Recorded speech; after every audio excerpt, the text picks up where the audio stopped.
ಇವತ್ತು ನಮ್ಮೂರ್ಲಿ ಭಯಂಕರವಾದ ಮಳೆ, ಸುಳ್ಳು ಗುಡುಗು ದಡ ಡಿಬೀರ್ನ ಸಿಡ್ಡಿತ್ ಕೂತದೆ.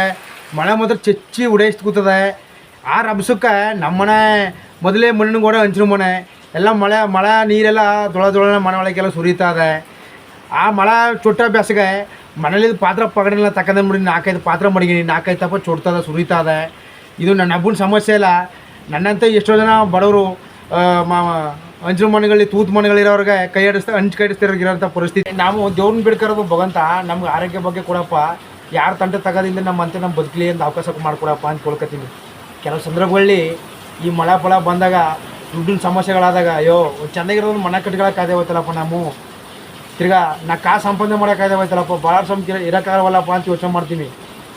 ಇದು ಹಣೆ ಬರೋಕ್ಕೆ ಹೊಣೆ ಯಾರು ಅಂದಾಗ ದೇವ್ರು ಎಲ್ಲರೂ ಚಿನ್ನದ ಗರ್ಲಿ ಬರೆದ್ರೆ ಹಣೆ ಬರೋಣ, ನಮ್ಮ ಮಠಳ ಗರ್ಲು ಬರೆದು ಬಿಟ್ರೆ ಏನೂ ಮಾಡೋಕ್ಕಾಗಲ್ಲ.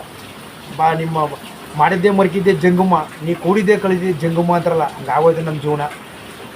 ಮನಿಕರ ಹಾಸ್ಕೊಂಡ್ಮೇಲೆ ಆ ಚೊಟ್ಟನ ನೀರು ಚುಡ್ತಾ ಇದೆ. ಅಯ್ಯೋ ಶಿವ, ಕಷ್ಟ ಬಂದರೆ ಅದನ್ನ ಸಂತೋಷ ತಗೋಬೇಕಂತ, ಕಾಮಿಡಿಯಾಗಿ ತಗೋಬೇಕಂತ ಈ ಯೋಚನೆ ಮಾಡೋಕ್ಕಂತ ಈ ಒಯ್ಯ ಮಳೆ ಹೋಯ್ತಾ ಇದೆ, ಸೋರ ಮನೆ ಸೋರ್ತಾ ಇದೆ. ಇಂಥ ಪರಿಸ್ಥಿತಿಯಲ್ಲಿ ಏನು ಮಾಡೋಕ್ಕಾದ್ದು, ಏನು ಆ ದೇವರು ಹಣೆ ಮೇಲೆ ನೀನು ಹಿಂಗೆ ಬದುಕೊಡು ಹಿಂಗೆ ಬಾಳೋಡು ಅಂತ ಹಣೆ ಮೇಲೆ ಬರೆದು ಬಿಟ್ಟಾನೆ. ಇದಕ್ಕೆ ಯಾರೂ ಜವಾಬ್ದಾರಲ್ಲ, ನನಗೆ ನಾನೇ ಬೆಳಕು, ಏನೂ ಮಾಡೋಕ್ಕಲ್ಲ. ನಮಸ್ಕಾರ ಎಲ್ರಿಗೂ.